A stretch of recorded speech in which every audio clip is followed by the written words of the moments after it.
자, 우리 임마누엘 성가대가 매일 일치월장 좋은 곡을 이렇게 찬양해 주시는데 박수 한번 뜨겁게 해주시기 바랍니다.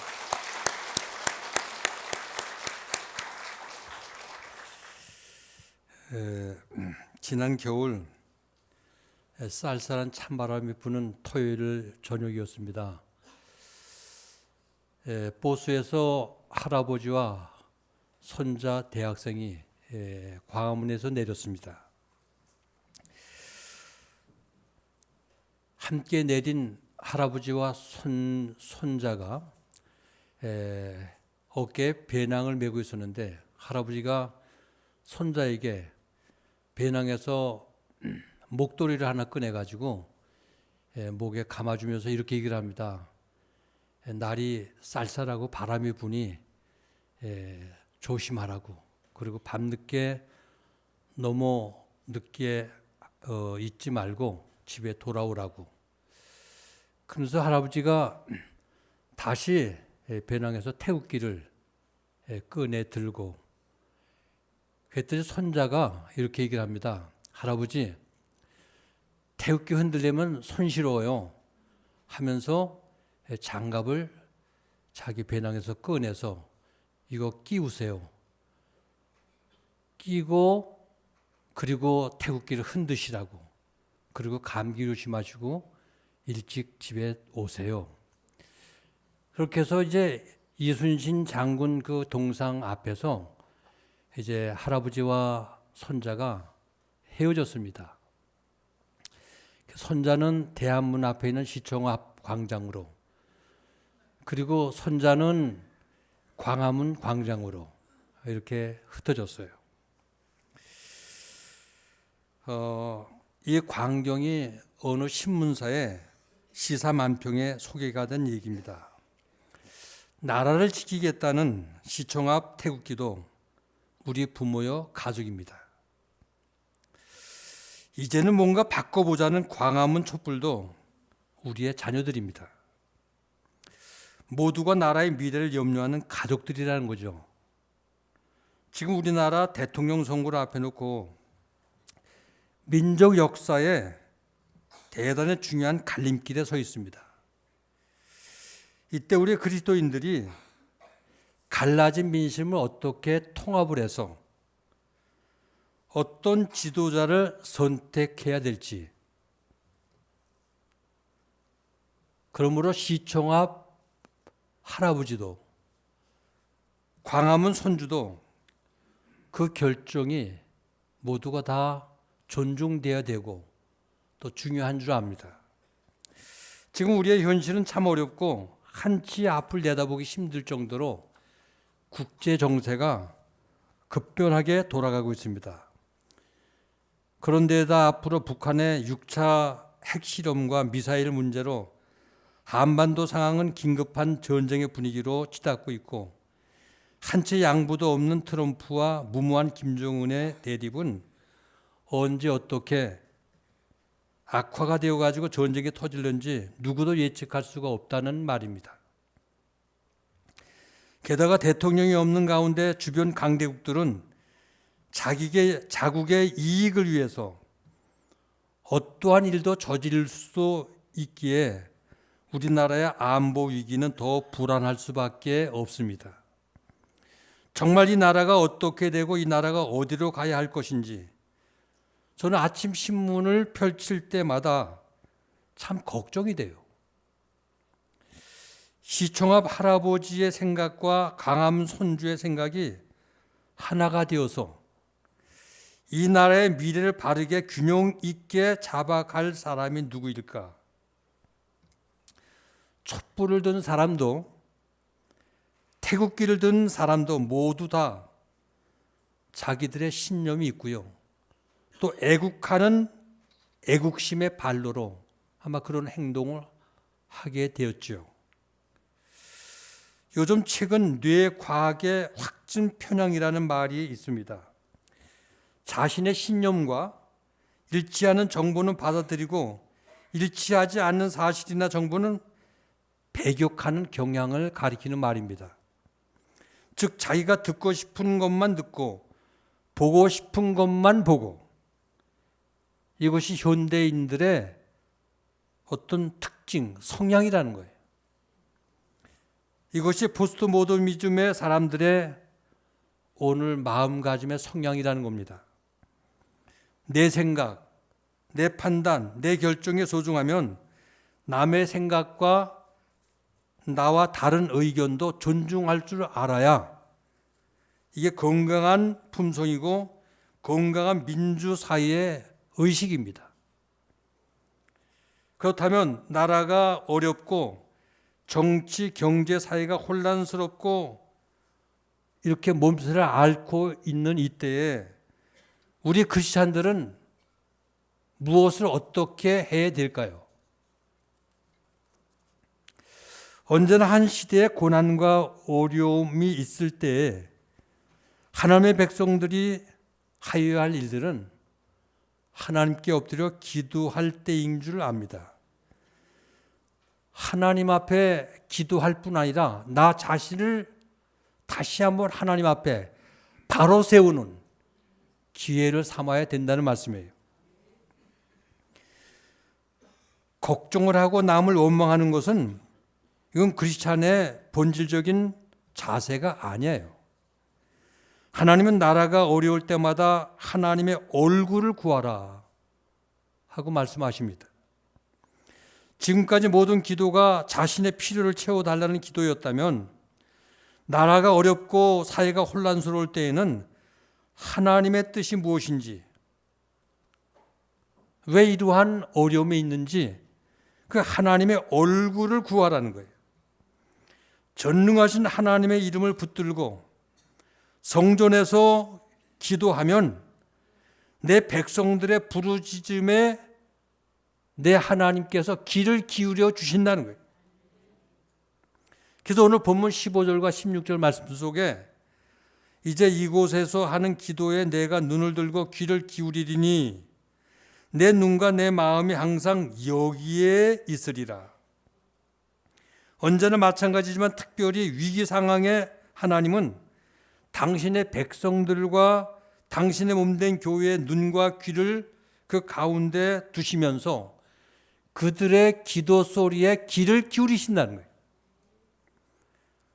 우리 예수님께서도 말씀하시죠. 멸망할 예루살렘 성전을 보시면서 안타까워 예루살렘아 예루살렘아 선지자들을 죽이고 내게 파송된 자를 돌로 치는 자요 암탉의 제 새끼를 날개 아래 모음같이 내가 너희의 자녀들을 모으려 한 일이 몇 번이냐 그러나 너희가 원치 아니하였도다. 이렇게 탄식하시면서 예루살렘으로 올라가셔서 성전 안에 있어서는 안 될 것들을 다 내쫓죠. 성전을 청소하시고 하신 말씀이 내 집은 만민이 기도하는 집이다. 주님께서 그렇게 말씀하시면서 기도하라는 거예요. 지금은 기도가 필요할 때입니다.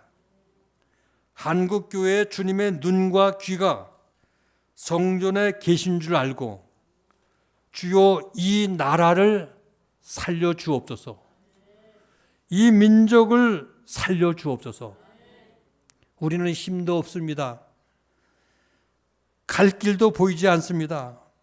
하나님 우리 약한 이 민족을 도와주옵소서. 하나님만이 우리의 능력이시오. 하나님만이 역사의 주관자이시오. 하나님만이 우리를 살리실 수 있는 분이신 줄 믿습니다 하고 엎드려 기도할 때라는 거죠. 그리고 먼저 하나님 앞에 내가 바로 서야 우리의 기도를 들으신다는 거예요. 그럼 우리가 어떻게 바로 서야 될까요? 첫째, 악한 길에서 떠나야 합니다. 다 같이 악한 길에서 떠나야 한다. 하나님 백성의 악은 하나님이 가장 싫어하는 죄입니다. 이스라엘 나라는 천재지변, 환난을 당하면 빨리 하나님 앞에 엎드려서 회개하고 악한 길에서 떠날 때 하나님께서는 그들을 회복시켜 주셨어요. 그러므로 하나님이 싫어하는 악에서 떠나는 회개가 중요하다는 거예요. 지금 이 나라가 얼마나 우상을 많이 섬기고 있습니까? 얼마나 지금 서울 장안이 서둔 고로한 성같이 음란한 도성이 돼가고 있습니까? 부정부패와 거짓과 음모가 얼마나 많습니까? 요즘 각종 루머와 괴담과 거짓말이 얼마나 난무하고 있습니까? 지금 이 사회가 얼마나 악하고 죄가 관용한 세상이 돼가고 있습니까? 암뿌리가 온몸에 번져 나가듯이 지금 이 사회의 죄는 온 땅을 뒤덮고 있어요. 죄는 죄를 낳고 악은 악을 낳게 되어 있습니다. 작은 죄는 큰 죄로 성장을 해갑니다. 죄는 전염성이 있고 번져나가고 자라납니다. 처음부터 사람을 죽이려고 의도하는 사람이 있겠어요? 그러나 자꾸 죄를 짓다 보니까 살인까지 하게 되는 거예요. 미움이 커지다 보니까 증오를 갖게 되고 급기야는 자기가 원치 않은 결정적인 살인에까지 이르게 된다는 말씀입니다. 그러므로 죄는 즉시 끊어야 돼요. 악한 길에서 떠나야 삽니다. 죄를 뉘우치는 회개는 이게 부끄러운 게 아니에요. 회개는 나를 살리고 나를 살리는 믿음의 행동입니다.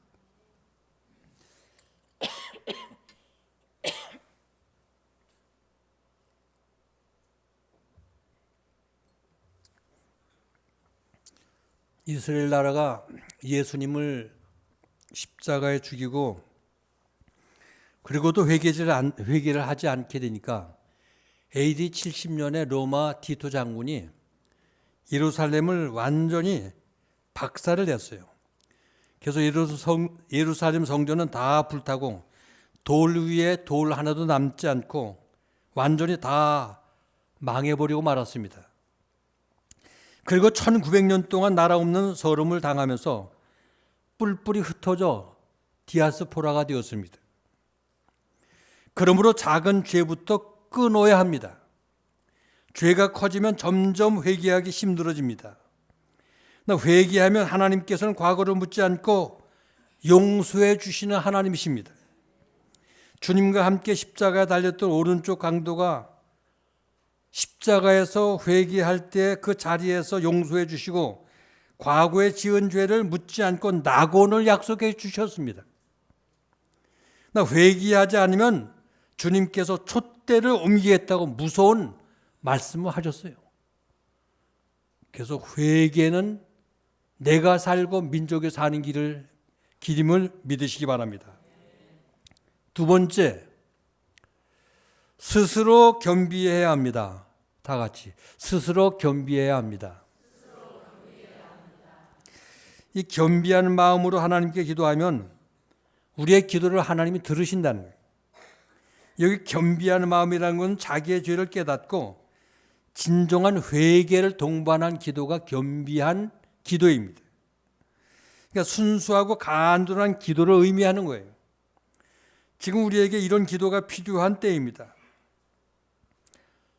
하나님의 사람들은 하나님 앞에서 겸손해야 돼요. 겸손할 때 하나님께서 회복시켜 주시고 고쳐주시고 우리의 기도를 들으시는 하나님이십니다. 교만하면 우리 하나님의 얼굴을 돌리셔요.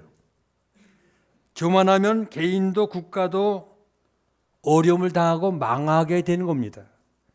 그래서 교만은 패망의 선봉이라고 자문서에 말씀하고 있습니다. 하나님께 매맞고 돌아오는 것보다는 스스로 겸비해서 겸비하게 기도하는 사람이 지혜로운 사람이에요. 예수님은 우리에게 온유와 겸손을 배우라고 말씀하셨죠. 예수님의 품성이 온유와 겸손입니다. 오늘 하나님의 백성들이 이 어려운 때를 맞이해서 겸비한 마음을 가지고 하나님께 엎드려 기도하면 은혜를 베풀어 주십니다. 우리를 붙드시고 도와주십니다. 그러므로 스스로 겸비할 수 있기를 바랍니다. 세 번째, 하나님의 얼굴을 구해야 합니다. 다 같이 하나님의 얼굴을 구해야 한다. 오늘 보면 역대하 7장 14절의 말씀, 미국의 34대 대통령이었던 아이젠하워 대통령이 가장 좋아하는 성경 구절입니다. 그래서 그는 대통령 취임식에 이 말씀 위에 손을 얹고 선서를 하면서 취임식을 했어요. 그래서 이 미국인들에게는 오늘 역대하 7장 14절의 말씀이 모두에게 다 알려지는 말씀입니다.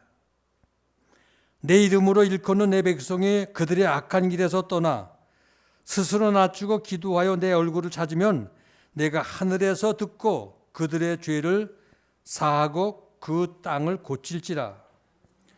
오늘 본문 말씀은 하나님께서 솔로몬 성전을 봉헌하며 기도할 때에 하나님께서 솔로몬의 그 기도를 들으시고 솔로몬과의 약속한 말씀이 오늘 본문의 내용이에요. 솔로몬이 7년간 하나님의 성전을 건축했습니다. 모든 성전 건축을 끝내고 낙성식을 거행할 때 하늘문이 열리면서 하늘에 불이 떨어져 재물을 연락했습니다. 그리고 솔로몬에게 나타나 밤에 주신 말씀이 오늘 본문의 내용이에요. 이 내용을 보면 그 나라 백성이 축복받고 국가가 부흥하는 비결이 어디에 있는지 우리에게 잘 말씀해 주고 있어요. 특별히 나라가 어려움을 당할 때 그것을 우리가 어떻게 하나님 앞에 해야 되는지, 그 문제를 어떻게 해결을 해야 되는지, 그 모든 비결이 오늘 본문에 잘 기록이 되어 있다는 말씀이에요. 그러니까 어려움을 당할 때 그 민족이 회복되는 비결이 오늘 봉독한 말씀 속에 우리에게 분명하게 말씀하고 있다는 거예요. 아무도 도와주는 사람이 없다고 느낄 때, 나라의 미래가 보이지 않고 갈 길이 어떻게 해야 될지 모를 때, 경제의 위기를 만날 때, 사회가 온통 전염병으로 어려움을 겪고 있을 때 너희들은 오히려 이러한 때에 이 어려운 때를 기회로 삼고 하나님께 바로 서면 회복이 된다는 거예요. 회복이 된다.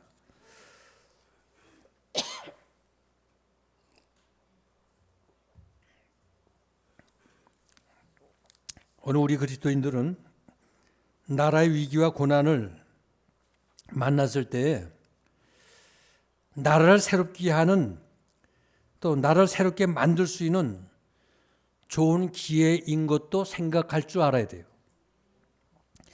하나님과의 관계를 새롭게 다듬을 기회가 될 수도 있고요. 또 어려움을 당할 때 백성들이 하나가 되어서 애국할 수 있는 기회로 만들어 나갈 수도 있다는 겁니다. 그래서 너희들이 기도해야 될 기회를 잃지 않고 이 어려운 때를 하나님 앞에 엎드려 기도할 때에 하나님께서는 그 기도를 들으실 뿐 아니라 기도한 그 성전에 내가 마음과 눈과 모든 것을 그 성전에 두고 너희들의 기도를 다 듣고 이 땅을 고쳐주시겠다는 거예요. 오늘 본문 말씀은 지금 고난 가운데 있는 이 나라, 이 백성을 향해서 정말 귀한 말씀이 아닐 수가 없어요. 너희가 먼저 낮아져 겸손해서 악한 길에서 돌이켜 하나님께로 돌아와 무릎을 꿇고 하나님께 구하면 우리 하나님께서 모든 문제를 해결해 주신다는 거예요. 하나님을 알지 못했던 옛날 우리 조상들도 옛날에 나라가 어려움을 당하고요. 계속 기근이 일어나고 전염병이 돌고 이럴 때 하늘을 바라보면서 이렇게 기우제를 드렸죠. 기우제 기우제를 드렸는데도 비가 계속 안 와요. 그럼 뭐 하늘이 노했나 보다. 그래가지고 감옥에 있는 죄수들을 다 또 풀어줬어요. 그러니까 재판을 하면서 애매한 사람을 데려다가 곤장을 칠 수도 있고요.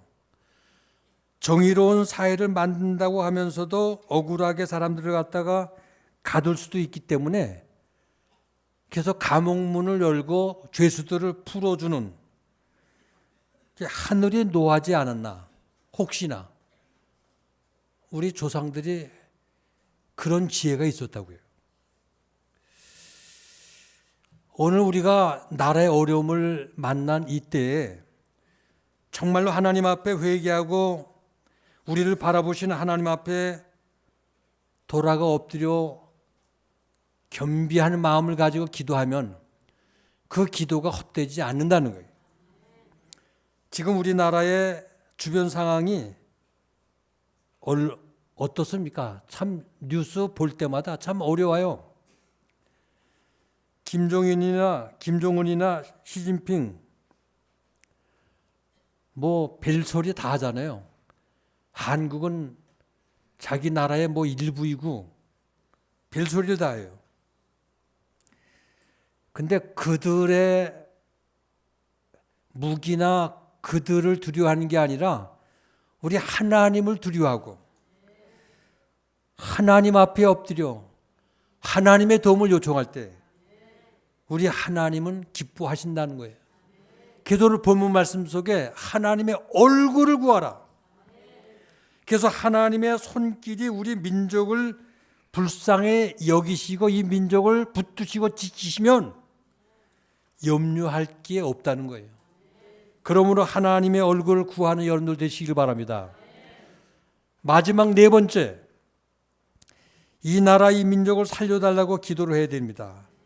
다 같이 이 나라 이 민족을 살려달라고 기도를 해야 한다.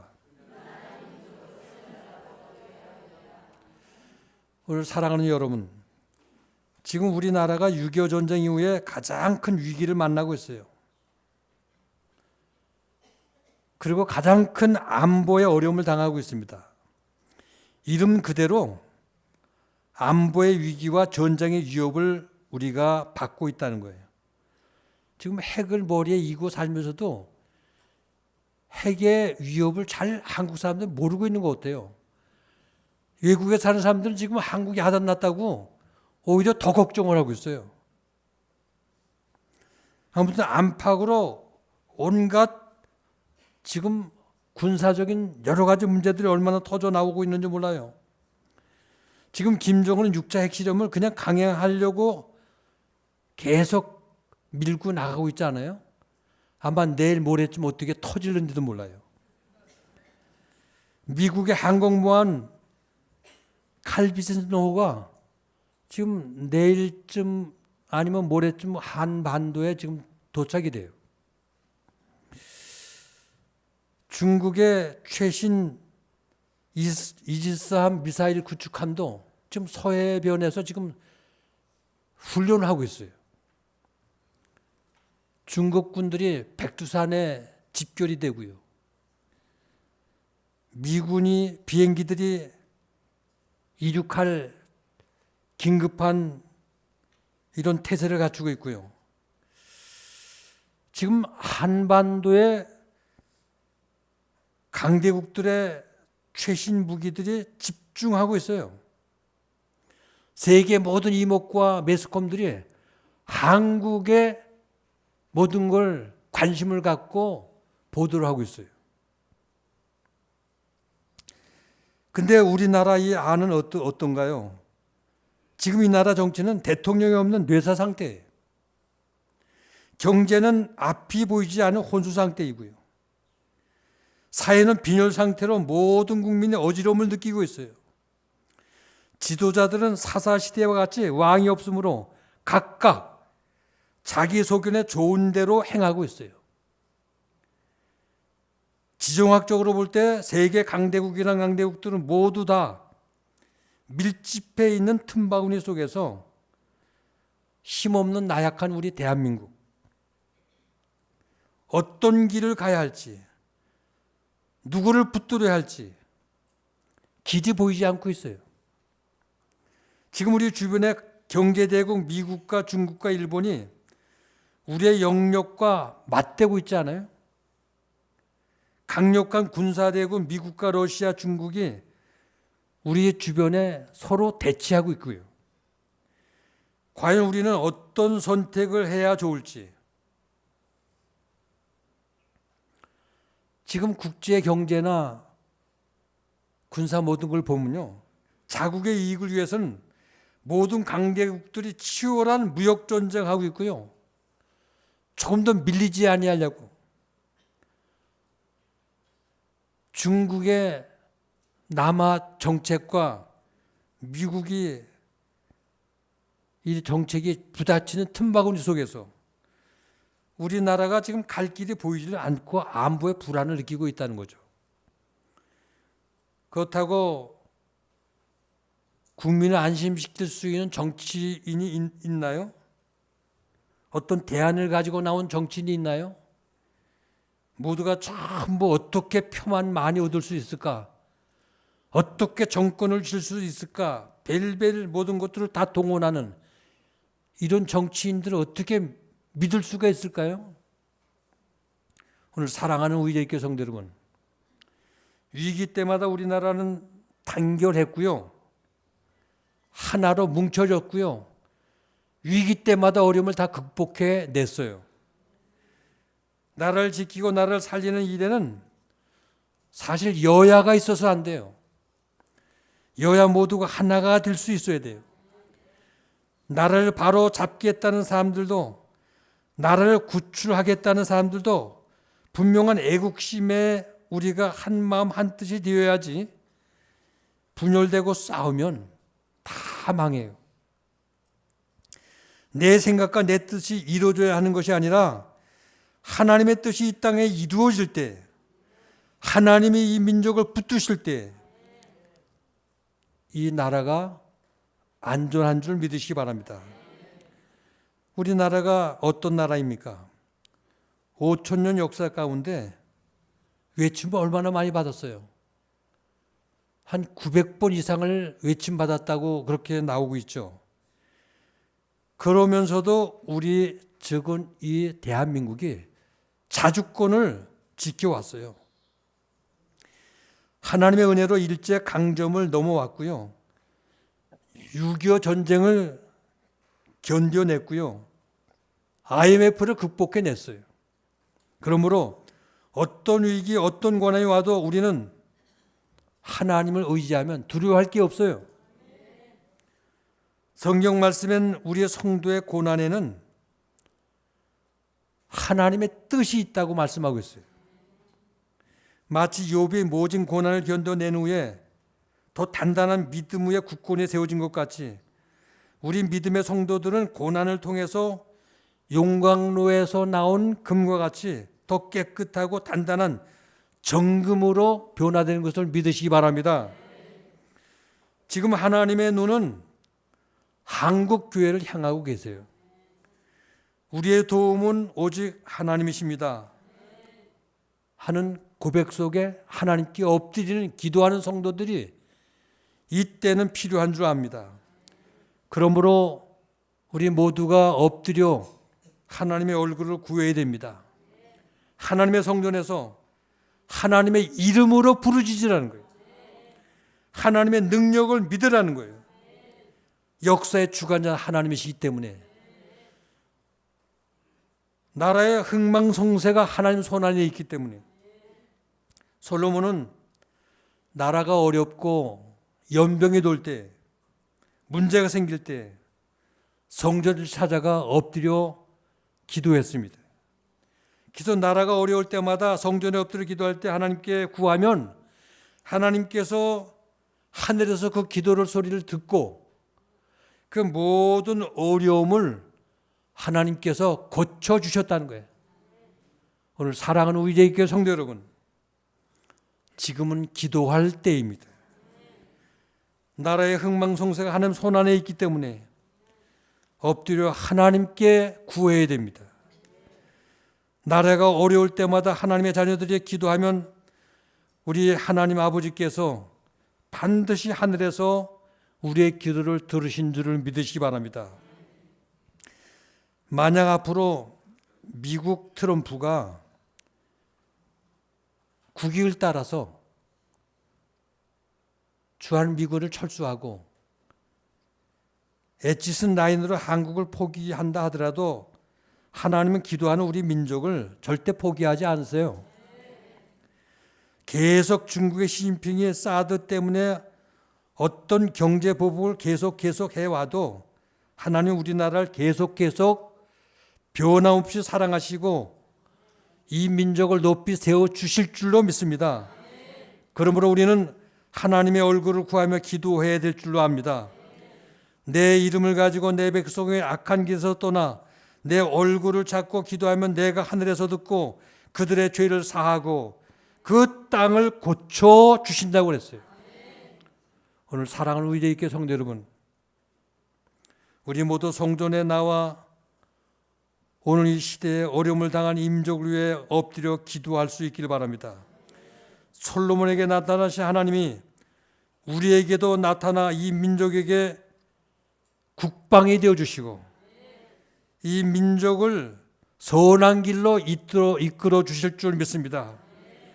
정말 이 나라의 대통령이 누가 되어야 할지 이것은 하나님만이 아셔요.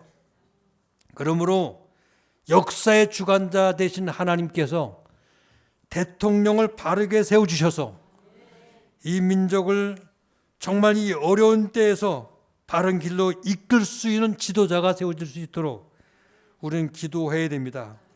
그래서 한국교회 기도는 이 민족의 희망입니다. 하나님이 기도하는 사람을 버리지 않으십니다. 응답해 주시는 살아계신 하나님이십니다. 그러므로 악을 버리고 겸손히 기도할 때 이 민족을 다시 회복시켜 주시고 교회도 다시 회복시켜 주셔서 마지막 세계 선교에 높이 들어서시는 한국교회가 될 줄로 믿습니다.